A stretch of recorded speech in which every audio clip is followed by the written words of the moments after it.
Bom dia para quem é de dia e boa noite para quem é de noite.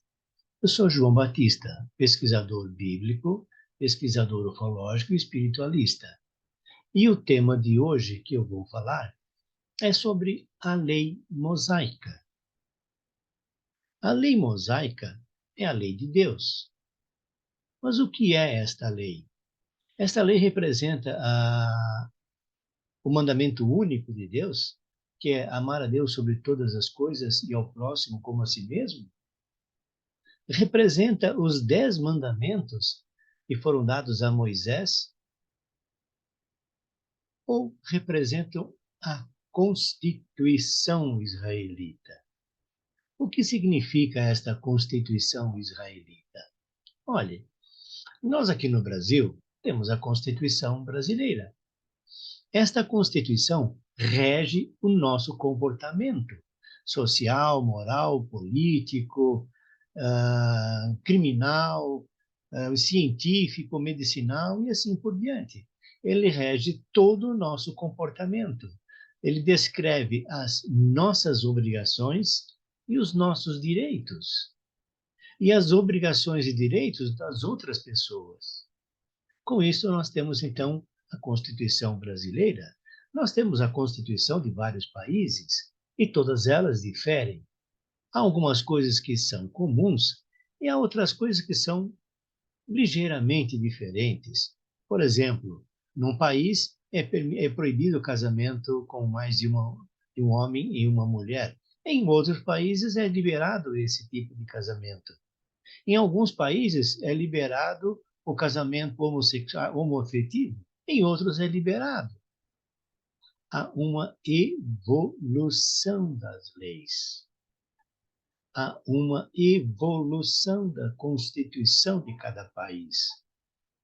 Essas constituições, elas são atualizadas de tempos em tempos, formam-se um conjunto de pessoas que vão analisar o quadro atual e depois propõem um quadro futuro.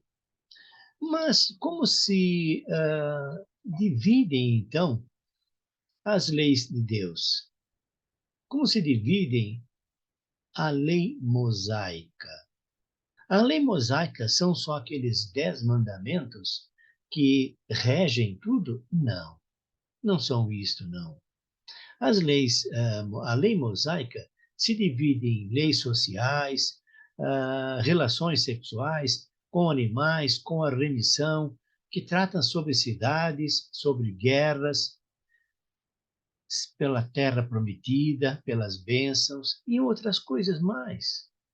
Nós temos ainda, por exemplo, uma divisão que nós podemos colocar com relação à lei mosaica, uma aliança de livre e espontânea vontade, onde as pessoas aderem a esta Constituição de forma livre.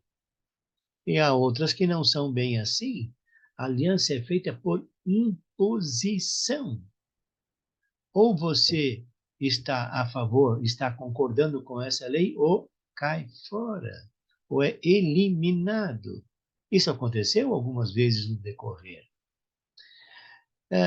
Nós temos partes desta lei mosaica que trata sobre deuses estranhos, sobre escravidão, sobre fé e lei, sobre as festas que são colocadas, que são erigidas pelo povo de Israel, sobre imagens e esculturas, sobre jubilar e remissões, fala sobre a lei do talião e do lei do extermínio. Estas leis são leis que são promulgadas tanto em Levítico conforme em Números. Nós temos descrições destas leis, ok? Nós temos leis do perdão, política, profetas, religiosos, sacerdotais, sangue, sociais e morais, trombetas e votos e doações. Percebem que esta lei mosaica é muito ampla. Ela abrange tudo, como se fosse uma constituição. E o que ela realmente é? Uma constituição. Quem escreveu a lei mosaica? Bom, pelo nome, foi Moisés. Mas será que ele fez isso sozinho? Moisés era uma pessoa muito estudada. Ele foi príncipe do Egito. Sua mãe também era uma pessoa muito estudada e conheciam muito bem as leis do Egito. E conheciam também muito bem as leis de outras civilizações que permeavam a Terra naquele momento.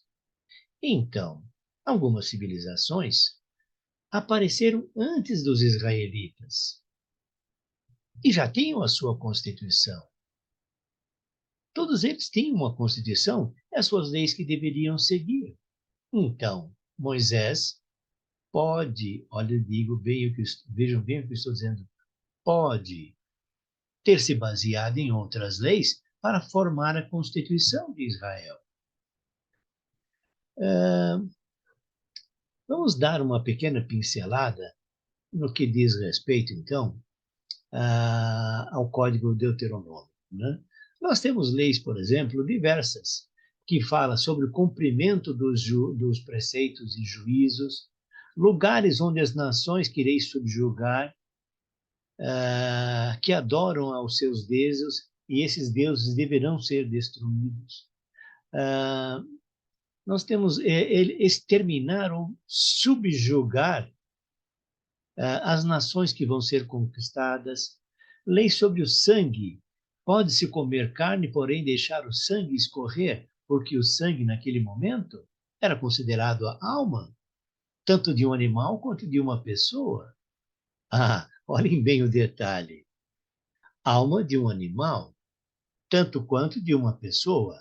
Isso significa que já naquele tempo se considerava que um animal tinha sangue. Ok? Carnes. Levitas, nunca desampares um levita. Sangue com alma, como eu já falei aqui, pode-se comer. Diz o seguinte em Deuteronômio: cuidado, porém, para não comer o sangue, pois o sangue é a vida, e não deves comer a vida com a carne. Guarda-te somente de lhe comeres o sangue, porque o sangue lhe serve de alma, e por isto não deveis comer a alma com a carne. Não deveis comer, derrama-o sobre a terra como água. Comas para seres felizes com os teus filhos, fazendo o que é reto ao Senhor. Eu só fiz questão de ler isto aqui, só para enfatizar que já naquela época consideravam que o animal tinha alma. Sacrifício humano. Falava sobre como isso, que não se poderia fazer um sacrifício humano. Falava sobre falsos profetas. E dizia em Deuteronômio, precauções contra o idólatra, contra a idolatria. Caso surgir no teu meio um profeta ou um vidente que te anuncie um sinal ou um prodígio, e se realizar o sinal ou prodígio que anuncia, dizendo, sigamos outros deuses, deuses que não conheceis, e sirvamo-los, não atenderás às palavras de profeta ou sonhador, pois é o Senhor vosso Deus que vos prova através de maus profetas. Quer saber se de fato amarás ao Senhor vosso Deus com todo o coração e de toda a alma? Eu não vou continuar a leitura porque é um pouco extensa, mas foi só também para dizer sobre falsos profetas. Temos também a parte da tentação, que está também em Deuteronômio. Não atenderás às palavras do profeta ou sonhador, pois é o Senhor vosso Deus que vos prova, que quer saber se falo, se de fato amais ao Senhor vosso Deus com todo o coração e de toda a alma. Fala sobre os outros deuses e matarás o que quiser te persuadir a seguir outros deuses. Eu já fiz uma palestra aqui a respeito de deuses, outro Deus e o Deus de Israel. Nós temos também, na lei mosaica, incisões no corpo. Não fareis incisões nos corpos. em vossos corpos, nem fareis abrir a calva, que seria rapar o cabelo na testa, para chocardes algum morto. O povo do Senhor Deus escolheu o povo. O Senhor Deus escolheu o povo de Israel para ser o seu povo e seguir a sua lei. Qual é esta lei? A lei mosaica. O que é a lei mosaica? A constituição do povo hebreu. A lei mosaica fala sobre o dízimo, fala sobre, bom, o que é o dízimo?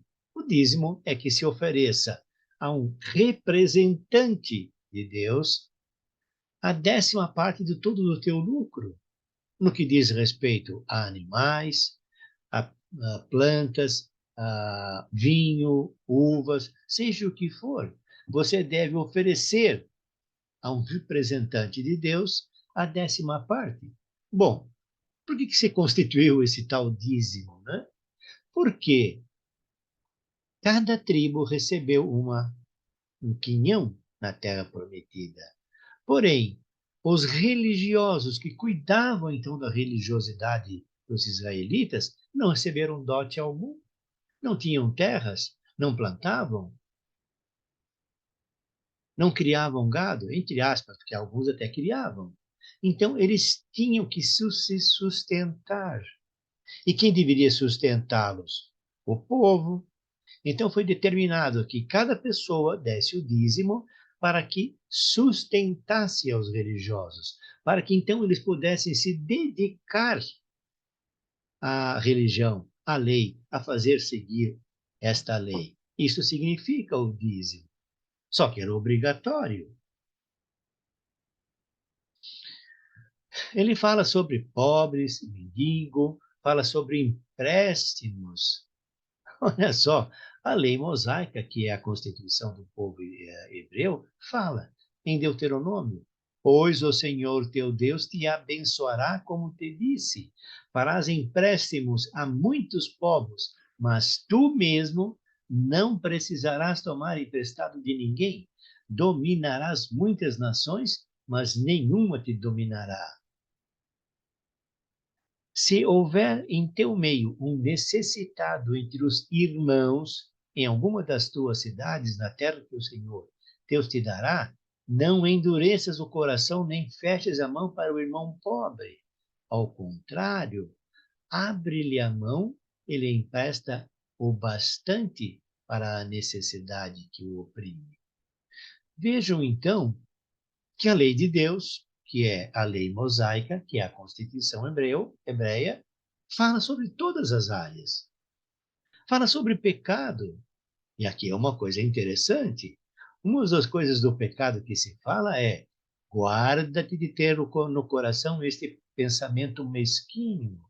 Já está próximo o 7º ano, o ano da remissão, e de olhar com olhos maus o irmão pobre e de não lhe dar nada, para que não suceda que ele clame ao Senhor contra ti e te tornes culpado de pecado.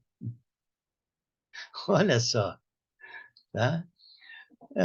Nós temos sobre pobres, sobre primogenitura de animais que são consagrados ao Senhor. Nós temos as leis sobre a Páscoa, as festas semanais, as festas dos tabernáculos, a lei sobre o varão, todos os seus varões aparecerão 3 vezes ao ano diante do Senhor. E nós temos em Deuteronômio que diz: 3 vezes ao ano todos os teus homens deverão apresentar-se perante o Senhor teu Deus, no lugar que ele tiver escolhido, na festa dos ázimos, na festa das semanas e na festa dos tabernáculos. Ninguém aparecerá perante ao Senhor de mãos vazias, mas cada qual fará suas oferendas conforme as bênçãos que o Senhor Deus lhe houver concedido. Ele falava, inclusive, a respeito disto. Nós temos leis sobre juízes e magistrados. O que fala sobre juízes e magistrados? Nós temos em Deuteronômio normas para os juízes. Estabelecerás juízes e magistrados pelas tribos, em todas as cidades que o Senhor teu Deus te houver dado, para que julguem o povo com justiça.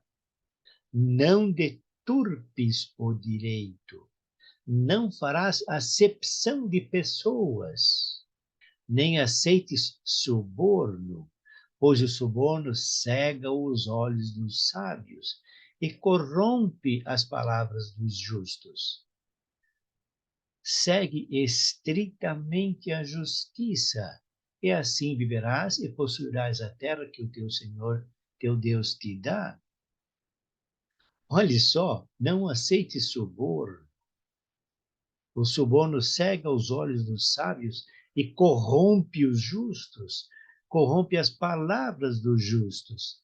Será que isso ainda continua nos dias de hoje? Será que a Constituição mosaica, que tratava sobre isso, e a Constituição dos demais países, incluindo a brasileira, também trata sobre isso?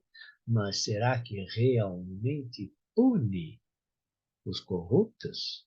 Bom, isso não é história para aqui, é apenas um comentário sobre a lei mosaica que já naquele tempo tratava sobre corrupção. Bom, nós temos árvores no bosque, não plantarás árvores não plantarás bosques nem árvores próximo ao altar do Senhor, também em Deuteronômio. Estátuas não farás para ti, pois são coisas que aborrecem ao Senhor.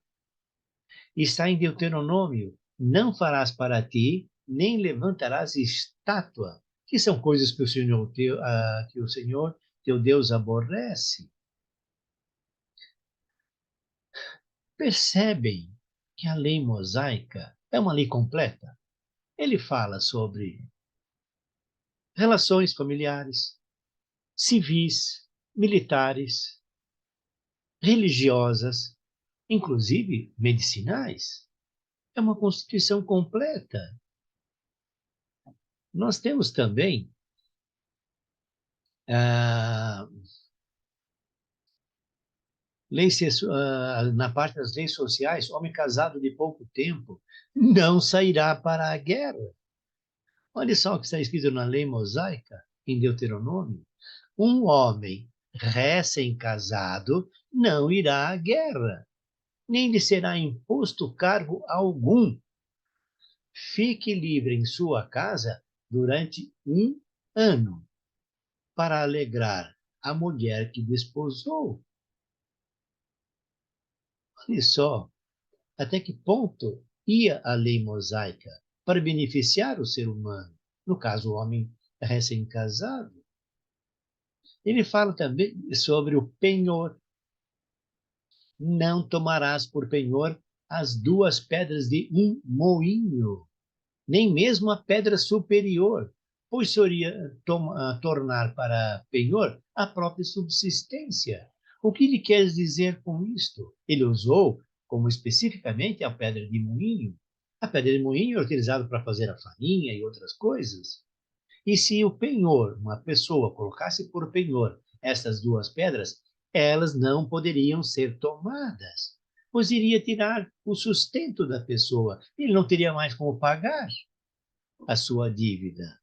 Olha só como ele era benevolente, isto aqui. Bom, vamos dar ainda continuidade a estas leis, né? Nós tínhamos as leis sobre a guerra. E aí falava num detalhe, a guerra, se o teu inimigo for em maior número, não o temerás, pois o Senhor teu Deus estará contigo. Isso ocorreu muitas vezes nas guerras antigas, na tomada da cidade, da Terra Prometida. Eu acho que aconteceu, inclusive, mais recentemente. O que eu estou querendo dizer é sobre a Guerra dos 6 Dias, onde Israel, com um pequeno contingente, venceu a todos os seus inimigos. E na Guerra do Yom Kippur, olhem só, Não foi só lá atrás na tomada da Terra Prometida e nem na sustentação da Terra Prometida, mas também nos dias atuais. Será que Deus continua com o povo de Israel, tomando conta dele? Deixo essa aqui para os senhores. Ai, ai.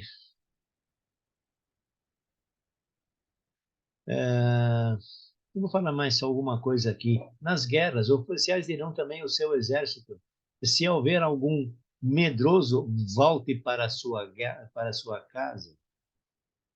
Ao chegar a uma cidade para combater, tendo uma cidade que não for das que irás receber como possessão, primeiro oferecerás a paz. Se for aceita, o povo pagará tributos a você e não a tomarás. Ou seja, são leis militares. E diz, quando a prisioneira, casamento com cativas de guerra, quando fores à guerra contra os inimigos e o Senhor teu Deus os entregar em tuas mãos e os fizeres cativos, e vires que entre eles uma mulher bonita da qual te enamores e a queiras tomar por esposa, tu a introduzirás em casa. Ela repartirá a cabeça e cortará as unhas, deporá as vestes de cativa e despirá o vestido com que foi aprisionada e ficará em tua casa, chorando o pai e a mãe durante um mês. Depois te unirás com ela e serás seu marido e ela tua esposa.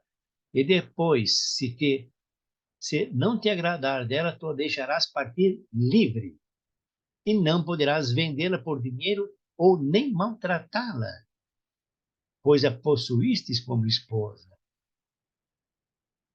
Olha aonde vai a beleza dessa lei mosaica, entre todos os detalhes. Ele fala, inclusive, nas leis militares, que, por exemplo, quando forem à guerra os israelitas, eles deverão levar consigo uma pazinha na cintura. Cacilda, o que um soldado lá, com 10.000 soldados, que vão para uma batalha, vão fazer com uma pazinha na cintura? E está escrito para enterrar as suas fezes. Pois quando forem à guerra, sairás do teu acampamento, cavarás um buraco com a tua pazinha, farás as tuas necessidades e as cobrirás. Olha só, hein? Imagina 10.000 homens caminhando para uma batalha, fazendo cocô. Ia ser uma cocosada danada.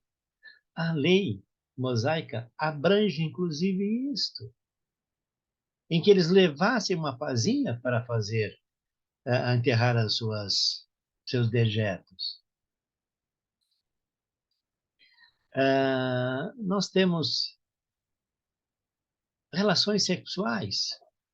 Ele fala sobre as relações sexuais em que maldito o que tem relações sexuais com a mulher de seu pai, maldito o que tem relações sexuais com animais, maldito o que tem relações sexuais com a sua irmã, filha de seu pai ou de sua mãe, maldito o que tem relações sexuais com a sua sogra. Ele proíbe terminantemente a relacionamento entre pessoas próximas da sua família. É claro que isso aqui, de vez em quando, uma vez ou outra, alguém fecha o olho e passa por cima dela.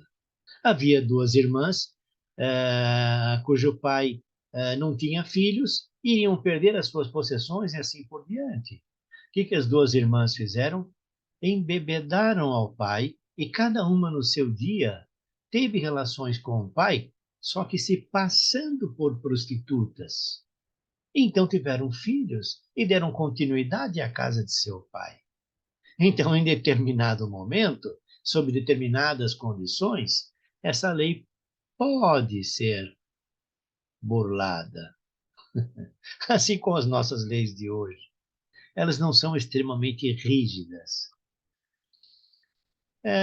Eles falam também sobre animais, né? animais puros que se pode comer, todo animal que tem uma unha fendida e que remói, como boi, ovelha, cabra, veado, corça, cabra montês, poderão ser usadas como alimento e não poderão comer aqueles animais que não tenham unha fendida, embora remoam, e dá uma relação deles. Animais das águas puros, fala também sobre eles. Aves que são limpas, aves que são impuras. Sobre o cabrito, não cozinharás o cabrito no leite da sua mãe. E assim por diante. Normalmente estou comentando a esse respeito, dando apenas uma pincelada no geral das leis, sem entrar no detalhe, porque a lei mosaica é muito extensa, é muito abrangente. Eu demoraria aqui muito tempo para falar sobre eles. Nós temos também as leis da remissão. A remissão, no ano da remissão, será no ano 7º. Se o teu irmão próximo amigo te dever alguma coisa, não poderás exigir, porque é o ano da remissão. Poderás, aqui está em Deuteronômio também, poderás exigi-la do teu peregrino e do teu estrangeiro, mas não terás o direito de a repetir dos teus compatriotas. Ou seja, você empresta a alguém e no 7º ano, que é o ano da remissão, a dívida é perdoada. Acabou. Se ele conseguir pagar até a remissão, tudo bem. Se ele não conseguir, é perdoada. Ele diz, inclusive, em Deuteronômio, guarda-te de ter no coração este pensamento mesquinho. Já está próximo o 7º ano, que é o ano da remissão, e de olhar com maus olhos o irmão pobre e de não lhe dar nada, para que não suceda que ele clame ao Senhor contra ti e você se torne então culpado de pecado. Deves dar-lhe de boa vontade, pois assim o Senhor teu Deus te abençoará em todos os teus trabalhos, em todas as tuas empresas.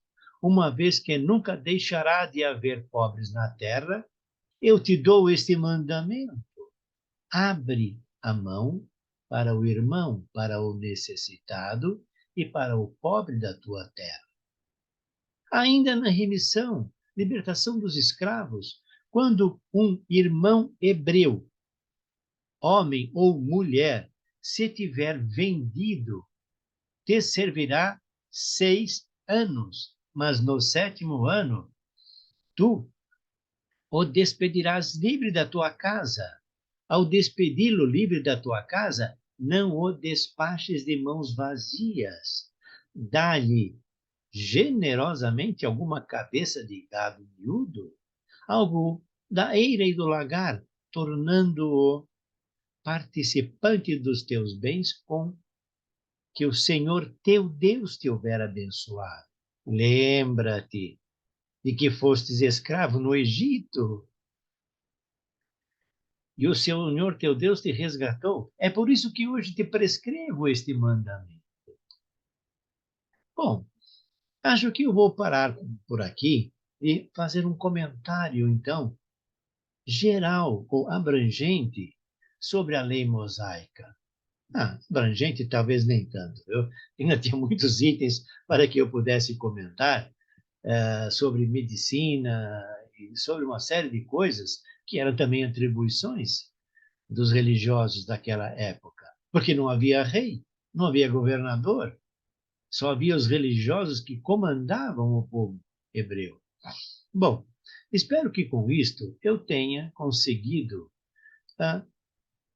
esclarecer ou levar ao meu conceito do que significa a lei de Deus, que é a lei mosaica, que eu considero a constituição do povo hebreu. Essas leis talvez não se adaptem hoje, porque foram escritas para aquelas pessoas que viviam naqueles tempos. Mas uma coisa eu posso dizer: Não estou falando para que sigam à risca a lei de Deus, porque a lei de Deus já foi abolida com a morte do Cordeiro. Mas o que eu digo é o seguinte: quem seguir a lei de Deus, quem seguir a lei mosaica, a constituição do povo hebreu, vai se dar bem, porque ela abrange quase tudo e de forma benevolente ao povo israelita. É claro, também com seus castigos, quando alguém desobedecia à lei, como no caso do adultério, que era morte por apedrejamento, e outras coisas que também existem por lá. Bom, senhores e senhoras, caso tenham gostado do que eu comentei hoje a respeito da Constituição dos Hebreus, por favor, clique naquele breguetinho lá do gostei, para que eu possa continuar, então, a fazer novos programas, trazendo a minha elucidação, o meu entendimento da parte da pesquisa bíblica. Bom, Deus abençoe a todos e a todas. Namastê. Eu sou João Batista.